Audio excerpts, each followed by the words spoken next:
Hello everyone.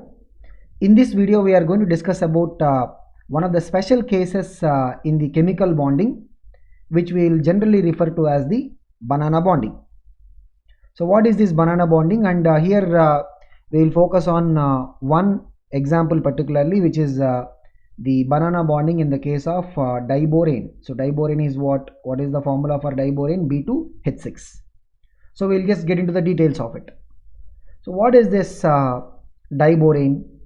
Normally, right, BH3 will not be able to exist as a monomer. It will quickly undergo dimerization. So what do you mean by dimerization? Two molecules of BH3 come together to form B2H6. And this B2H6, right, will have generally what people will persist as the bridge bonding.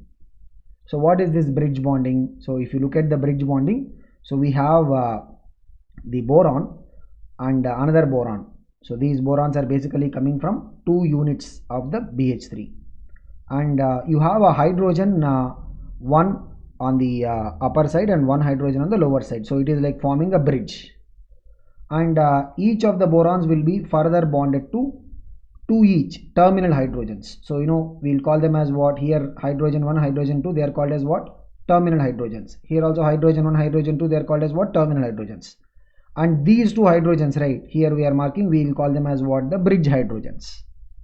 So the bridge structure is something that is established for the diborane or the B2H6, and generally even at the ordinary conditions, right, of temperature and pressure, we will see that the diborane will be forming. So the diborane existence, right, is quite different from the normal bridge molecules, because we will talk about some other bridge molecules like AlCl3 and all that. They are also bridge shaped molecules, but the diborane will be quite different from the AlCl3. So how it is going to be different, we will talk about it. Now when we observe the arrangement of the hydrogens around the boron based on the diffraction techniques, what is observed is that there is a tetrahedral arrangement of 4 hydrogens. Normally if you look at BH3 as such, right, in BH3 boron will have a sp2 hybridization. So in BH3 what will be the hybridization of boron? sp2 means normally what is the valence electronic structure of boron? What is it? It will be 2s2 2p1. This is the ground state. The valence structure is what? 2s2 2p1. This is the ground state. One of the electron will be excited, so it will be having 3 half-filled orbitals, 1 s orbital and 2 p orbitals, like you can say px and py. Other p will be empty. Okay, so these 3 orbitals which are half-filled, they will undergo the hybridization. Thereby what we'll have? sp2 hybridization. So as a result of it, what we'll be having is a trigonal planar. So all these sp2 hybrid orbitals, right, they'll be having what kind of arrangement? Trigonal planar arrangement, and each of these sp2 hybrid orbitals will be overlapping with the 1s orbital of the hydrogens. That is how actually the BH3 would exist. It will be a planar molecule. But what is observed in the case of diborane is that it has got the 4 hydrogens bonded to each boron. So each boron is bonded to what? 4 hydrogens. They are bonded in a tetrahedral arrangement. So tetrahedral arrangement will come when the boron itself is having sp3 hybridization, isn't it? So the tetrahedral arrangement will come only when the boron is having what? sp3 hybridization. So based upon the tetrahedral arrangement of the hydrogens around the boron, what is established experimentally is that there has to be sp3 hybridization for the borons, and also what is observed is the overall molecule is what? It is a non-planar. BH3 is what? Planar, whereas diborane is what? Non-planar. Now the question is how this sp3 hybridization would actually come into picture, because what we see for each boron is what? Only it is having 3 valence electrons, correct? And that is the reason why in case of BH3 we have what? In case of BH3 we are having the sp2 hybridization. But why suddenly when it goes to the B2H6 diborane, it will be able to achieve the sp3 hybridization? So how it is achieved is when we talk about the B2H6, we have a peculiar type of bonding. the peculiar type of bonding, that's what we are calling here as what? The banana bond, right? So this will be different from the regular chemical bond. So if you talk about a regular chemical bond, right, normally when we talk about single bond, what we'll say, if there is a bond between atom A and atom B, what do we say? There are basically one pair of electrons shared between the two atoms. If it is a single bond. Double bond means what? We'll have two pairs of electrons shared between two atoms.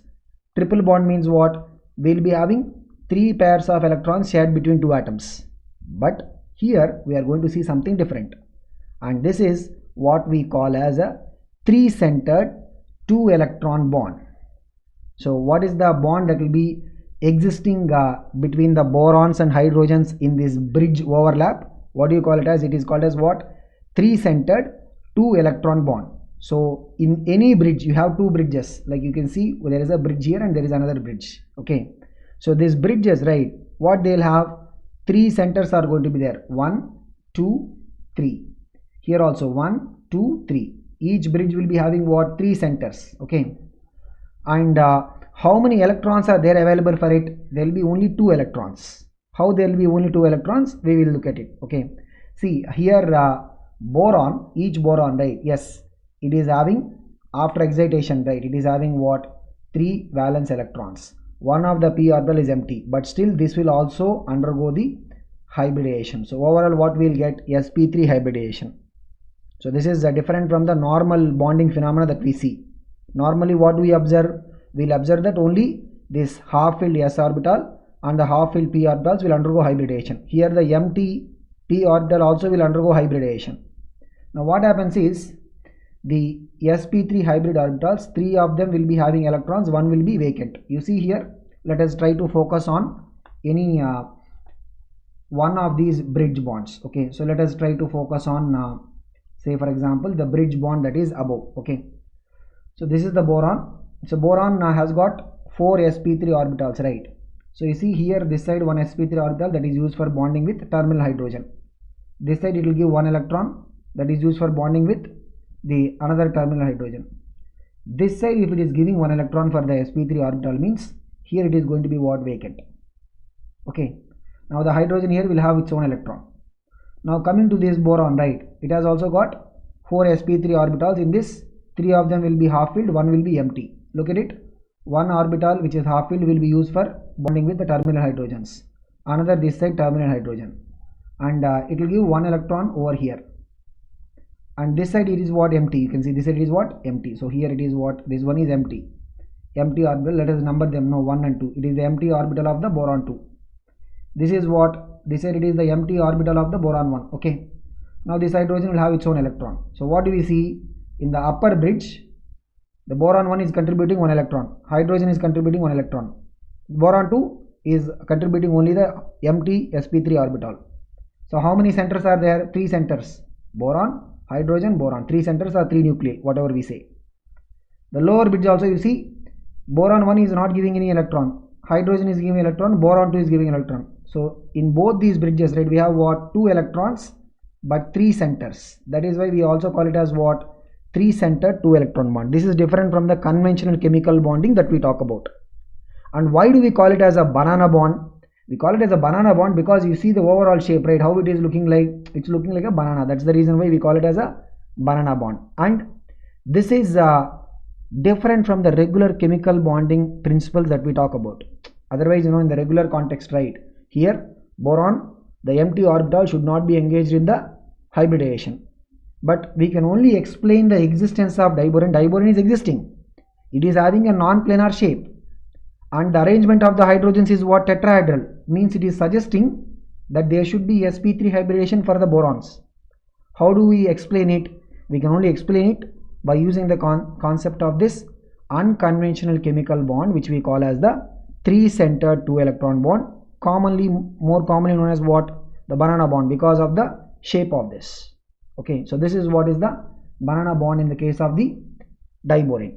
And also experimentally there have been some differences found between the bridge hydrogens. As we can see, we have 2 of these hydrogens which are a part of the bridge, correct? So there is one bridge above and one bridge below, and there will be 2 terminal hydrogens for each of these borons. Okay, so these are called as what? The one that I am marking are what? Terminal hydrogens.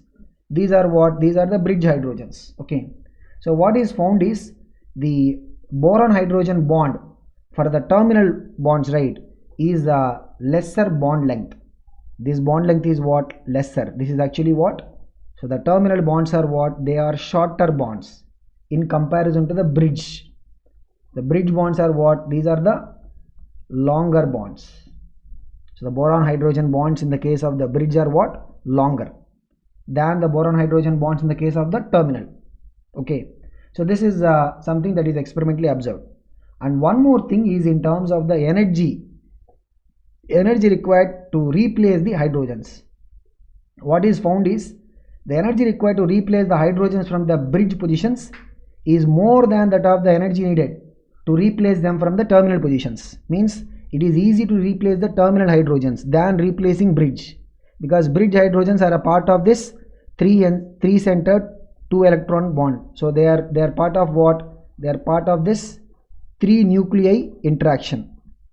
The boron, hydrogen, another boron. Similarly, this bridge also boron, hydrogen, another boron. So it is difficult to remove the bridge hydrogens and energetically easy to remove the terminal hydrogens. This is even supported. So when we want to replace the hydrogens using methyl chloride, so when we react diboron with methyl chloride, right, what we will see is that the terminal hydrogen atoms will get replaced easily with the methyl groups in preference to the bridge hydrogens. Means what we will get is, if we are replacing the terminal hydrogens, right, we will get this compound. So the terminal hydrogens will be replaced by what? Methyl groups. If you replace the terminal hydrogens by the methyl groups, we are going to get this particular compound. So in this case, all the terminal hydrogens are replaced by what? They are replaced by the methyl groups. So in terms of the bond length, the terminal bonds will be shorter, okay, than the bridge bonds. Bridge bonds will be what? Longer. But when it comes to the energetics, it is difficult to remove the hydrogens from the bridge, because they are a part of the three-centered interaction between the nuclei, and that is experimentally proven by the fact that if you want to replace the hydrogens by the methyl groups, the terminal hydrogens can be easily replaced, like the way we talked about in this example. Okay, so this is about the banana bonding in the case of the diborane. So in fact, there are couple of more examples also, about which we will be able to discuss when we go to the specific chapters in the inorganic chemistry or even the organic chemistry point. Okay, so we will see in the next video.